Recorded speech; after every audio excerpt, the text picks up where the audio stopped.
پاکستان کی تیار کردہ مصنوعات چھائی رہیں۔ فیفا ورلڈ کپ میں پاکستان کا کردار انتہائی اہم رہا۔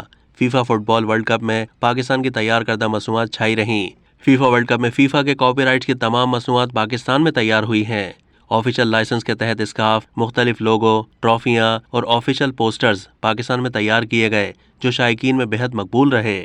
ورلڈ کپ میں استعمال ہونے والا فٹ بال بھی پاکستان کا تیار کردہ ہے۔ پاک فوج کے 4500 سے زائد نوجوانوں نے فیفا ورلڈ کپ میں سیکیورٹی کی خدمات سر انجام دیں۔ پاکستانی عوام کا فیفا ورلڈ کپ میں قطر کے لیے جوش اور ولولہ دنیا بھر کے میڈیا کے لیے قابل ذکر رہا۔ امریکی قونصل جنرل لاہور نے بھی پاکستان میں تیار شدہ فیفا ورلڈ کپ 2022 میں استعمال ہونے والے آفیشل فٹ بال کے حوالے سے اپنے ویڈیو پیغام میں کہا کہ یہ فٹ بال پاکستان کے صوبہ پنجاب میں تیار کیے گئے۔ پوری دنیا میں تیار ہونے والے فٹ بال کا 2/3 حصہ پنجاب میں بنتا ہے، جو کہ ایک بہت بڑی معاشی سرگرمی ہے۔ قطر میں USA کے ایمبیسڈر نے بھی پنجاب کا شکریہ ادا کرتے ہوئے کہا کہ کھیل معاشی اور سماجی رابطوں کا اہم ذریعہ ہوتے ہیں۔ اب تک کے لیے اتنا ہی۔ مزید معلومات کے لیے ڈیلی جنگ کے YouTube چینل کو سبسکرائب کیجیے۔